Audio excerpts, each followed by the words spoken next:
Yes. And we did Uh-huh. call it what the hell effect. Yeah, there you go. Okay, so the what the hell effect. So you know, and some of your listeners will know that that refers to the tendency of individuals to abandon their financial goals and discipline after they make basically a stupid move, right? Like a poor financial decision, or indulging in an unplanned expense, for Yeah. So example. it's like when you're at Thanksgiving dinner, you had a bunch of turkey, you've eaten a bunch of food, you get offered dessert. You're like, what the hell? I've already gone over my calorie intake. I'll take on that extra piece of pie. Exactly. Or you've been just saving money really diligently and following a strict budget for like Yeah. several months. And then one day you walk by Louis Vuitton and you're like, wow, that's a really nice handbag. Like let's Yeah. let's go for that. And you spend Yeah. $3,000 on a handbag. Welcome to AFO Wealth Management Forward, a podcast powered by Arrowroot Family Office that's at the intersection of accounting, wealth management, behavioral finance, technology, and entrepreneurship. We help accounting firms and financial advisors grow their practice by going beyond the numbers as we learn from industry leaders and subject matter experts to discover the secret to their success. A podcast that highlights everything from the transformative power of AI to embracing the human-first approach of behavioral finance to help you understand the psychological and emotional relationships to money and meaning. Here is your host, Rory Henry, director at Arrowroot Family Office and author of Holistic Guide to Wealth Management. All right. Hello, everyone. I have another great guest joining me today. He is an author, a researcher. He is a professor of finance at the University of North Florida.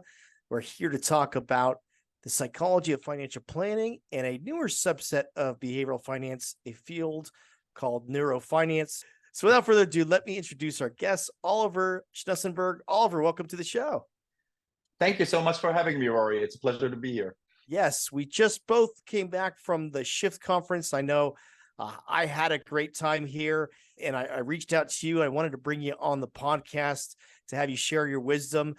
Before we kind of get into the psychology of financial planning, the BFI topics, this new field of neurofinance, can you give our audience a little bit of background on yourself and the work you do at the University of North Florida? Yeah, absolutely. So I'm originally from Germany. So if you hear a slight accent, that's where that is from. And I actually moved to the States in August of 1989, which is so 2 months, a couple of months before the wall fell. Yeah. Yeah. So it was a completely different place when I came here. But so it was that really shaped the way that I thought about change and adaptability, and I think that translates also into my behavioral finance approach. But so I've had somewhat of an eclectic education. My bachelor's is actually in hospitality management. And then I switched kind of to accounting during my master's. So I have an MBA with an accounting specification. And then I started my PhD in accounting, and I just absolutely did not like accounting research. Yeah. So when I took my first finance seminar, I'm like, yeah, this is more like it because this actually makes sense. And and then I finished my PhD in 1999, and my dissertation was in behavioral finance. And in 1999, there was very little research in behavioral finance. There was a handful of people. Yeah. Yeah, exactly. So it was just getting started. I actually couldn't even fill my dissertation committee with enough people because they were like, well, I don't understand what this even is. Yeah. So that was my first exposure there. And then when I became a finance faculty member, first at St. Joseph's University in Philly, and I was there for 4 years, and then at UNF.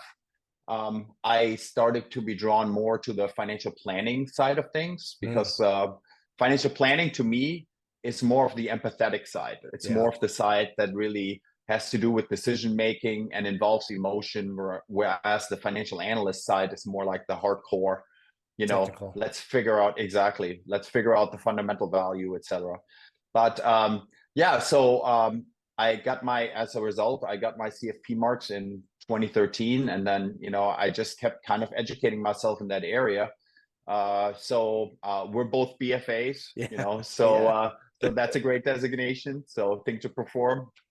Yeah. And and the psychology of financial planning specialist badge, which is, also an awesome designation. So so I really got interested. So even with behavioral finance, I always felt, so just the psychology, there's something missing. So because we don't really understand why we're making those decisions, right? Like what is underlying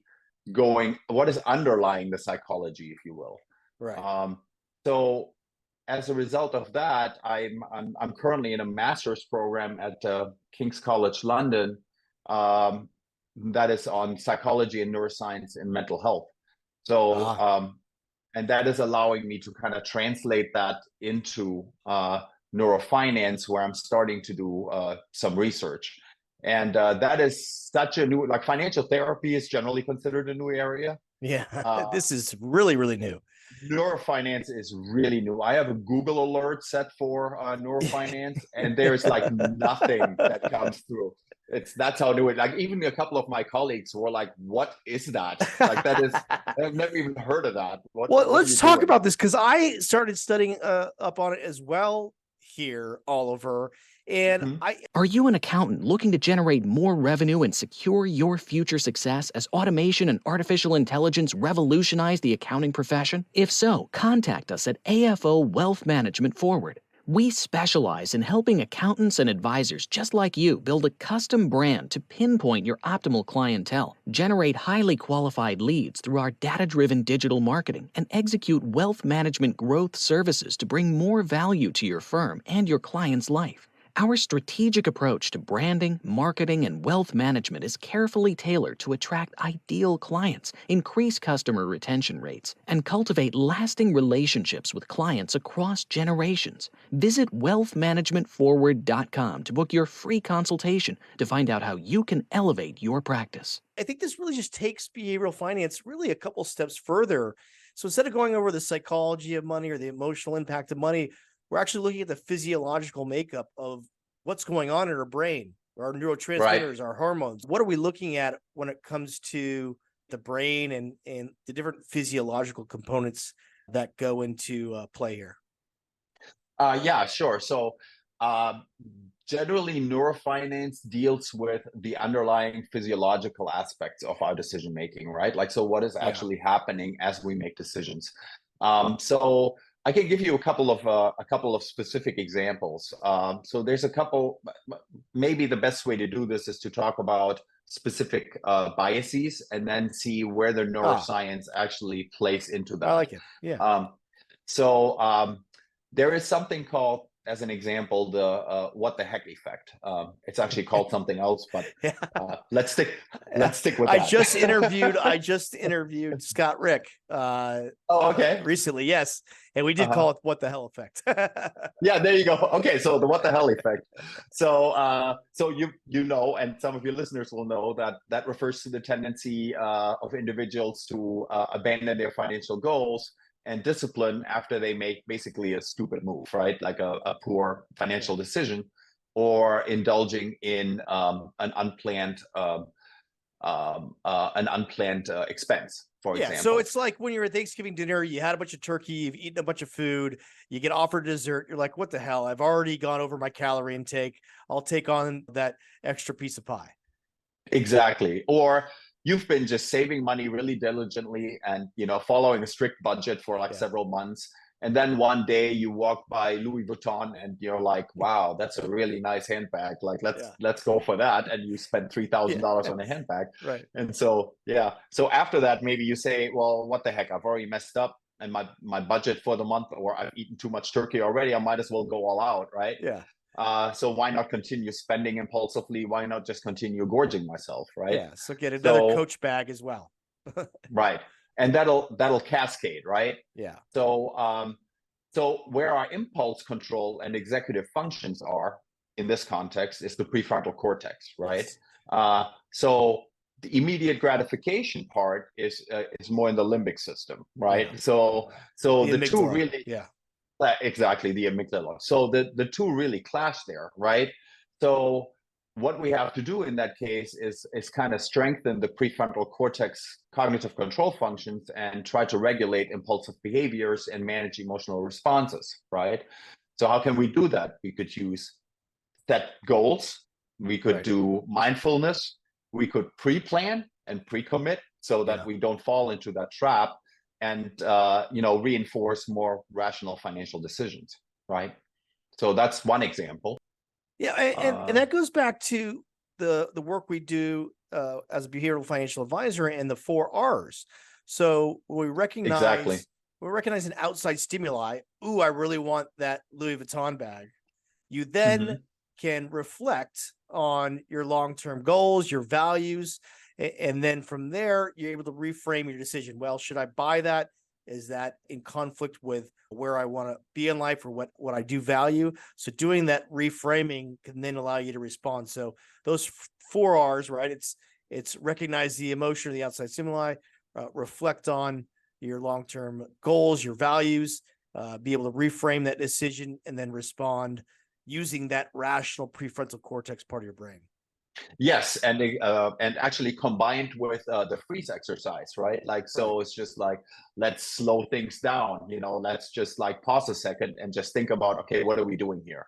And rather than just letting things go. And I think it was on one of your podcasts that I heard someone talk about Johann Hari, yes, stolen focus. Yes. So which I'm reading right now, just fascinating, right? Like, and it's really that we are just not able anymore. It's almost like we're losing control.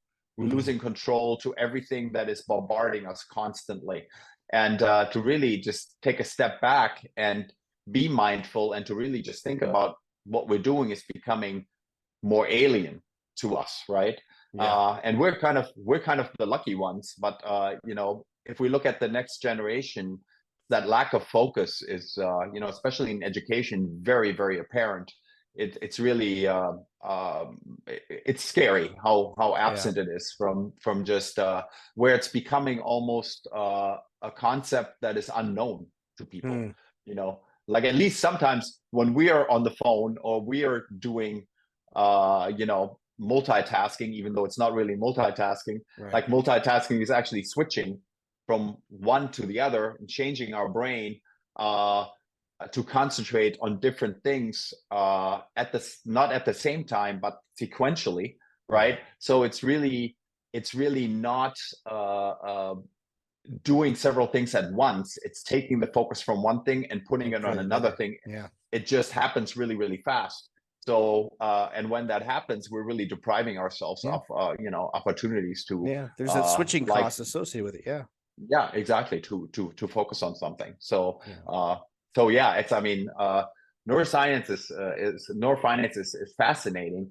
And I think the real underlying the biggest component here from a client perspective is really whatever we train our brains to do, that is what our brains will do.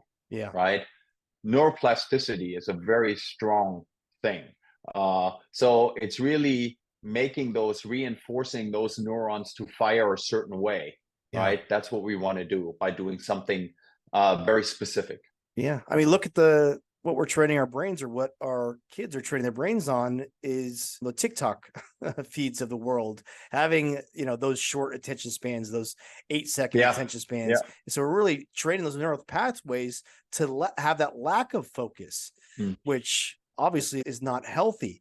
Let's talk about maybe some other insights we can get, because I think you're going down that train of thought here, is using neurofinance to really identify specific pathways or mechanisms we can use to maybe overcome some of those biases. Is that correct, Oliver?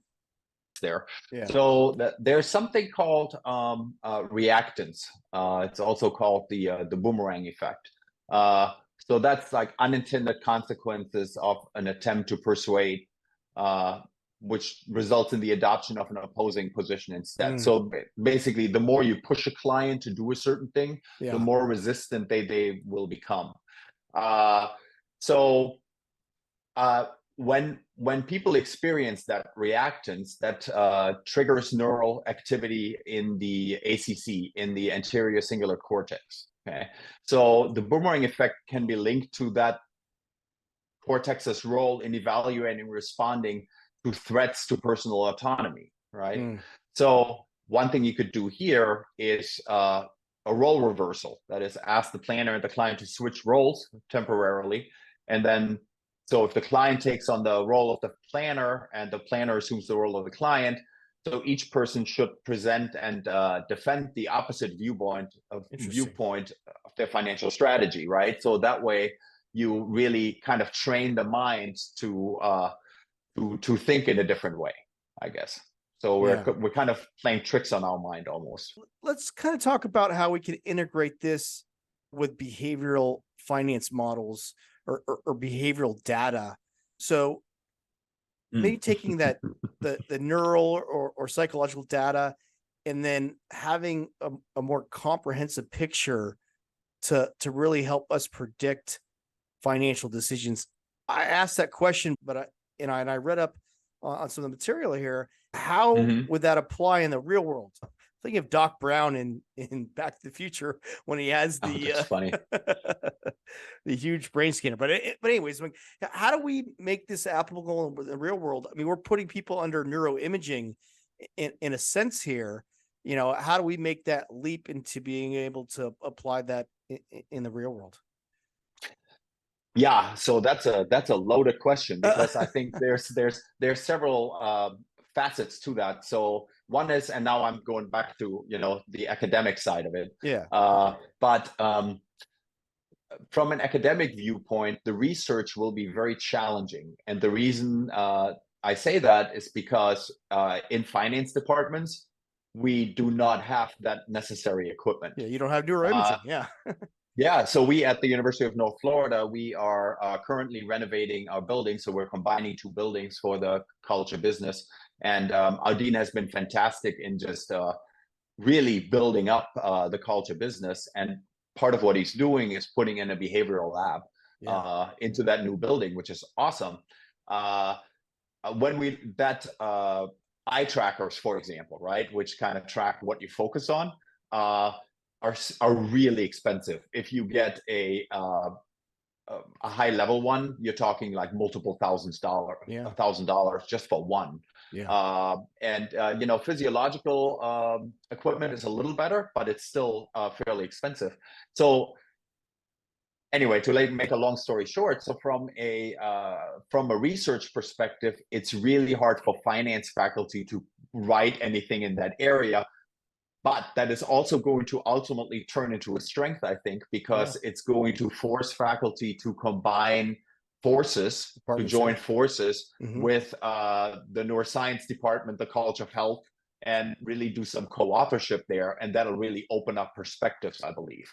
But that's a very long game, right? Yeah. So I know, for example, the Journal of Behavioral and Experimental Finance, they have a special call for papers out right now for neurofinance, and they're not calling it neuroplasticity, but that's ultimately what they're focused on, what they would like to write in. And so from a research perspective, it'll take a while for anything, I don't want to say useful, but for anything like a major body of work to develop. So that leaves then the practice side, right? So on the practice side, how are we going to incorporate this? And this is so funny that you're asking that question, because I literally was talking to one of my clients yesterday, and she's a very dear friend. If she listens to this, she will know. She will know who I'm talking about. And I asked her, because I'm a certified coach, and I asked her, so what do you think I could do differently? Where could I improve? And she said, well, you really need to incorporate the neurofinance more into the coaching process. So we actually just yesterday talked about some things, and I think where it's ultimately going to play out is, right now we're just looking at the psychology and saying, okay, these are the biases that we commit, like let's fix those biases. But without the underlying physiology, we really don't know how to fix those biases. We need to understand what makes certain brain regions stronger, and that needs to be incorporated into the financial planning process that is now joining forces, with the human first process. So it's becoming more layered, and I think that's normal as an industry develops and evolves. I think it's normal for it to become more nuanced, right? So I think that's what we see happening. So as an example, and you mentioned an example, I'll use another one. Yeah. So Mr. Miyagi, right? And Daniel LaRusso. Love the movie. So so the Karate Kid. So Mr. Miyagi had him do all this silly stuff, right? So you had him wax on, wax off for the car. You had him paint the fence. You had him catch flies. So all those things are menial tasks, but what they do is they really strengthen the synapses that are involved in certain processes. So I think that's where we see it going. I think that's where it's going to go, really understanding, well, what are the synapses underlying those processes? And then when we understand that, we can more mindfully incorporate that into the financial planning process. Yeah. I mean, are we looking at a future here where we can measure the neurotransmitters, the dopamine, the reward and pleasure we're receiving from those outside stimuli here, Oliver, or the serotonin to regulate our mood? Is that the future that we're potentially looking at? Yeah, or the cortisol to regulate our stress, right? Stress. Like whatever. I think we're looking at all of them. I mean, I think that's already possible, right? Yeah. It's just that is really expensive. If we do a functional MRI, which measures, it uses a process called BOLD, that is to measure the blood oxygenation levels, right? Yeah. So, and that can tell you exactly where there is activity in the brain and what lights up and what doesn't, like what actually is happening in the brain at a certain point in time when something happens. But that takes, a lot of money. I mean, those are like multiple millions of dollars, that for even just one machine. So it's more that I think the future that I envision is more on the financial planning side, that we are drawing from the research of the neurosciences and maybe partnering up with those folks to co-author some research that is more on the business side. And that is also beneficial, for the folks in the arts and sciences and in the health field. I agree. All right, let's talk a little bit about your specific process here, Oliver. How do you go about identifying financial biases, anxiety, and fears when working with clients or advisors who work with? I work with clients. So my clients are a mix. So either they're individual clients or they're advisor referrals. So I get advisor referrals from multiple advisors who maybe have clients that they know they have financial issues that they are trying to identify and that they are trying to work through. And the financial planner in those cases does not really have the time to address all of those issues individually. So, and that's kind of where I come in. So I work with them and I try to identify their specific issues. Like we usually have a goal at the outset and then work through, there's several models to do this, but a popular one is called the GROW model. I'm not sure if you're familiar with it. Yeah. But so it's, the goals, the current reality, and then the options, and then what is the way forward? So where do we go from here? So it's really trying to develop an action plan for the client to tackle whatever issue they're dealing with. And my approach is focused, again, not necessarily on fixing the issue. It is at a minimum for the client to become more aware of the issue and what they're dealing with. Yeah. Is it more positive psychology, more solution-focused type therapy, Oliver, where you're helping people overcome challenges by using their current strengths? Yeah, absolutely. Or past strengths. What I think, what a lot of the models out there are actually not looking at is, well, how in the past have you solved issues, Right. and why is this not working now? Like, how can you apply that to your current issue, to your current problem? And then going from there. And it's also what a lot of models don't do is they don't stop and say, well, why is that your goal? Like, what will that actually do? And how will that look once you accomplish it? Where are you at the end, so of this process? Yeah. And I know you have a money mind balance checklist that you go through, which is a scale of 16 questions that you have clients fill out before kind of coming on board. Can you talk maybe about some of those questions? Yeah, absolutely. Yeah, absolutely. So I developed that because specifically my area is really to identify those biases, anxieties, and trauma and fears that are underlying.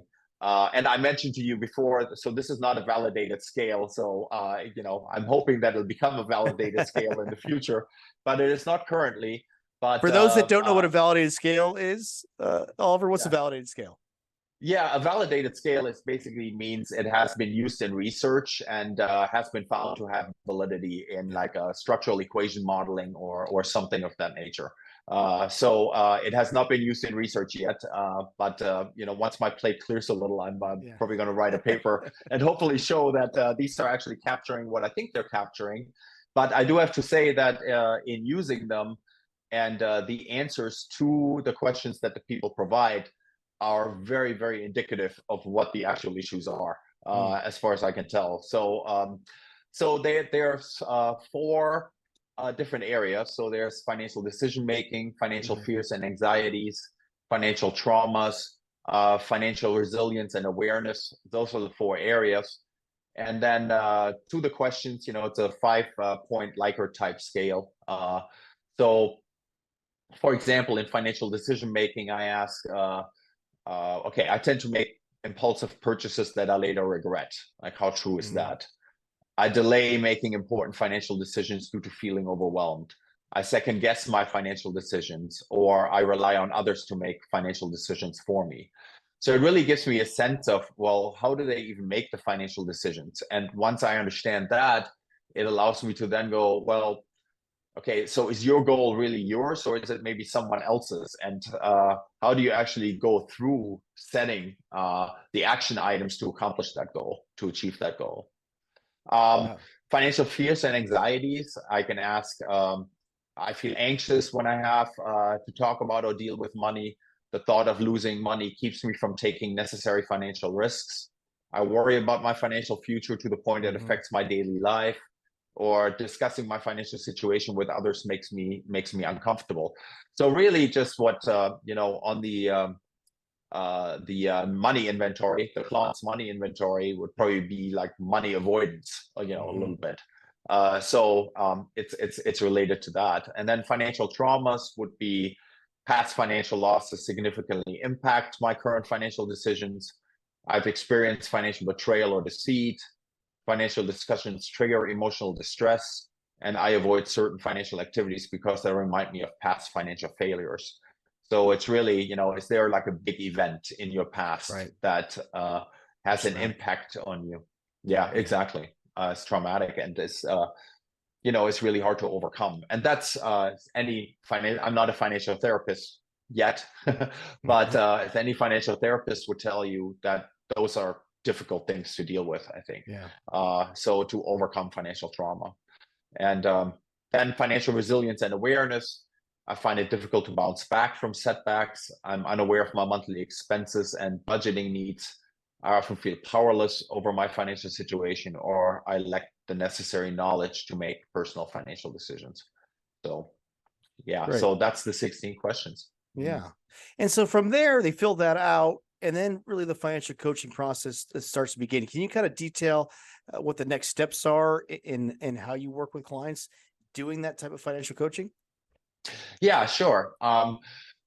So first, when a client comes to me to even know whether they are willing to or ready to work with someone, sometimes it may be a referral, but the client is really not ready. So just to even determine that, I will ask, are you do you know what you're here for? Like, why are you here for? What is the good outcome of this for you? What are you looking for? And then also asking, on a scale of 1 to 10, how committed are you to, to working with someone to make this happen? And how much do you actually want to address this issue? If it's just, if like your wife told you, well, go see someone, and then you come and I ask, well, how motivated are you? Well, I'm not. My wife told me to be here. So, Right. And that's like, well, okay, so you're really probably not ready to work with anyone. So that's kind there's of a self-selection process here. Exactly, and I'm lucky that way, because usually I have very few people that are not self-driven to come and see me. So all my clients have like a reason that reason that they come and see me. Now there have been a couple of times where it's been people that I've had 1 or 2 sessions with, and that was it. And that was either, in one case, the issue was resolved, or at least we had a specific plan, and the client was happy with that. And in another, even though they said they were ready to, they really were not. So it's and that happens, and that's fine. And it's like, I'm here if you want to come back and later work on this going forward. So do I provide specific suggestions on what a client should do? So there's a big area, I don't want to say of controversy, but it's an area that a lot of people talk about. And most coaches and therapists will tell you should never really tell a client exactly what they should be doing. And I think that is nuanced, because some clients really come to you because they don't know what to do. Because they don't know. So yeah. So you can I came to you try for the answer, right? Right. You keep asking me questions. Right, exactly. Right. And asking questions is a skill, but you can actually you can try to get them to develop options, but some people are not capable of doing that, but they're very motivated to work on themselves. So in that case, I think the nuance is, well, you kind of, with permission, you want to give them some help, right? You want to give them resources, and you want to give them guidance, and kind of like pull them along that way. But it's always important, like, to ask their permission. You never want to just say, well, that's easy, I know exactly what you should be doing. Right. Because there are people out there that have been struggling with things for a long time. So you're really demeaning them and belittling them by saying, well, you've been here 2 minutes and I got an answer for you. I know exactly what you should be doing, as if, they haven't thought about that themselves. Right. Yeah. So I think it's very easy to, there's a potential to fall into that trap of really turning clients off if you push too hard. So, but it's really important to have, at the end of a session, to me, to have a specific action plan for it to move forward. And it's fascinating when you have clients come up with their own options, and then you ask them, how motivated are you to work on this after? That's where the rubber meets the road, right? Like, you really want them to become aware of, like, they're coming to you because they want to work on something, but a lot of the time they don't know they want to work on it. Yeah. Like they are ready, but they don't know how to get started. It's like they're a caterpillar that's about to become a butterfly, but they don't know how to do that. Like, they don't know how to go through that metamorphosis and to actually, materialize that. So and you're there to ask the questions, to guide them along the way, to help them hopefully come up with answers there. But so what you would call yourself a financial coach when you're working with these clients here, Oliver?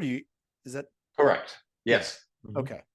Can you talk about the difference between a financial planner or a financial advisor and a financial coach in this circumstance? Yeah. So A financial planner just does prepares the financial plan, right? They work through personal financial statements, and then they go through all the areas of the life, right? They go through Right. estate planning, risk management, insurance, etc. And a financial coach is really more someone to guide the client along. Like a coach in general guides, right? So we are the guide, but the expert of the financial life, or just life in general, is really the client. Yeah. The client is an expert in their life. In their life. Whereas, right, when you come to a financial planner, the financial planner is the expert. When you go to a financial counselor, the counselor is the expert. When you go to a therapist, the therapist is the expert. In a coaching relationship, the client is the expert. So the art of coaching is really to get the client to say what they already know. It is to make them realize what is in themselves that they don't know exists. And when you do that, it's really beautiful, because it really, I mean, it's very obvious moments in a coaching session when that happens, when you actually see the client realize something that it's like, oh, wow, that's amazing. It's just, it's letting them define what success looks like, or what financial wellness looks like. It's them taking leadership in that conversation. You're really there to ask those questions, to be that guide along the way, to guide them, and to make them more aware, to also ask, well, so if someone is very adamant about pursuing a course of action, is to say, okay, let's think about this a little bit, or tell me how this would impact you. So positive and negative, think about both sides, and really thinking through the decisions that they're making. So it's not for me to make a decision for them, or to even suggest one. Like I'm not leading in a certain direction, and sometimes it's actually more than sometimes, it's a lot of the time clients expect that, and it's obvious, they kind of look at you like, what does he want me to say? And it's like, and I don't want you to say anything. I want you to say whatever you're thinking about this. I don't want you to say what you think I want you to say. I want you to be able to problem solve at the end of this. I want you to go where you want to go. I want you to, be what you want to be. But I want you to realize what you can be, and where this will get you, where you will end up if you pursue this. So, but you make your decision. Like, I'm not going to tell you as a financial planner, like a financial planner would, like, this is what you have to do. This is what you should do to get to your goal. It's like, okay, well, if so, for example, if a planner refers me a client, and I will say, okay, the client is very aware of what they should be doing. They don't want to do this. And they're very adamant about not wanting to do this. So is there a way forward? So it makes actually the planning relationship more nuanced, and it clarifies to the financial planner the goal that the client has. So when they go back to the financial planner at the end of our process, then the financial planner can say, okay, so now we have your revised goals, and we know where you stand on this issue, and we understand why. So now the onus is back on the planner. Now the planner becomes the expert, and okay, find a different solution for this. Like, they don't want to do this. They've clarified that they don't want to do it, and they've clarified why, and they are aware of the consequences. Is there a different way to do this? So it makes the for the financial planner, it makes the clients stickier. It makes the clients more likely to work with that financial planner, because now the financial planner is being more is offering a more individualized approach. They're proactive. They reached out. Obviously, they got another third party involved, and it seems like they go through that process. They're trying. Everybody's trying, right? To find an optimal outcome. Now, what are some of the main issues that you see popping up in today's day and age, Oliver? Is there a common theme? I know every case is unique, but is there a common theme that you are coming across? Yeah, and we kind of touched on that a little bit earlier. And the common theme is not so much a particular topic; it's really in the ability of people to reason through an argument and to consider all sides. And I think that's where my personal history gives me a little bit of an advantage. There are many German stereotypes that I don't exhibit, but there's a couple that I do have. And one is Germans are very logical, analytical. and if you've ever been to Germany, or really other European countries as well, but I think Germany is probably extreme. Germans love themselves a good argument, and to them, I was explaining this. I currently have in one of my classes a group project, and one of the American students is working with two German students who are in my class, and he's kind of just blown away by how different the conversation is and how intense it is. And I told him, well, the way to think about this is not is that the focus is different. For Germans, the focus is. For Americans, it's more like, how do you feel? How does this make you feel, what I say right now, right? For Germans, the focus is, what is the outcome? So they are more focused on the end result. They don't care so much if they offend you in the process, whereas here we care about that a whole lot, right? But so as a result of that, Germans reason through things a lot more deeply.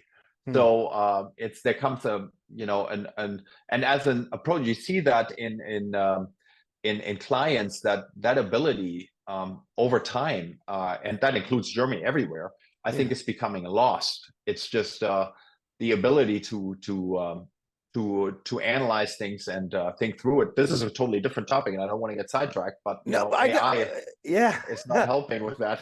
Yeah, and my question is there research out there, Oliver, that shows that maybe Germans or Europeans are less susceptible to biases than their American counterparts? Actually, I wrote a paper on that a very long time ago with a student, and we did some surveys in Germany and here, it's a little more because because the analysis level is different. Like the focus is different. It's not. There's things that's not always an advantage. So I'm not saying, like, don't misunderstand what I'm saying as like, the Germans are like better in that sense. When I go to Germany, a lot of the time I'm getting drawn into conversations that it seems like they never end. And it's like, okay, we're like at the end of there's no more to uncover here. We've done it all, and so to the analysis point where paralysis, yeah, exactly. That's exactly the downside of that approach, right?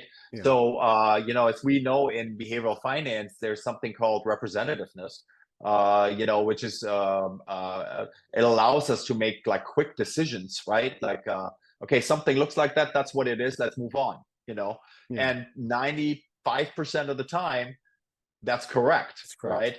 It's the 5% of the time that's not correct. So then the question becomes, how much time do you want to spend on the 5%, to uncover that 5%, and what's the damage that 5% can do, right? So a lot of the time, most of the time, taking shortcuts works, right? And it works really well. We have heuristics for a reason, right? Yeah. Right, exactly. Yeah. Awesome, Oliver. Well, this has been incredibly informational. Is there anything that you want to share with our audience that we haven't covered? Let me see at the very end here. Yeah, so actually I want to go back really quick to just the BFA and the 4Rs and the freeze game, if you don't mind. In that game, I have a project that I'm doing in behavioral finance. I think about their alignment, how well their goals are aligned with their actions and their behaviors, and then they have to think of a recent situation where they utilize the 4Rs. And it's always, I mean, students go really deep on that, and Yeah. it's really nice to see that the things that come out of that, like they share a lot of personal information, and it's just, so I think it's nice to incorporate more human first aspects into the classroom, in addition to all the analytical things. And I think that's reflected in like the CFP board's revision of their knowledge topics. Yeah. Yeah. I think they should increase the amount they're allowed into the psychology of financial planning and behavioral finance here. But I think, as we saw at the Shift conference, there's a movement going on, Oliver, in using human first financial guidance to helping people improve their lives. So you and I are both part of that community. I want to thank you for coming on the show. If someone wants to reach out to you to learn more about your coaching or your research, Oliver, what's the best way to do so? Yeah, so I have so my company is called Equilibria Evolution, and it's actually, so they can just go on my website. It's equilibriaevolution.com. And if they want, they can book a free session through that site. And my phone number and email is also available there, so they can just email me through that. All righty. Sounds good, Oliver. I appreciate you coming on the show. Sounds good. Thank you so much, Rory. All opinions expressed by Rob Santos and Rory Henry on this website podcast interview are solely their opinions and do not reflect the opinions of Arrowroot Family Office LLC or their parent company or affiliates, and may have been previously disseminated on television, radio, internet, or another medium. You should not treat any opinion expressed by anyone as a specific inducement to make a particular investment or follow a particular strategy, but only as an expression of their opinions. Past performance is not indicative of future results.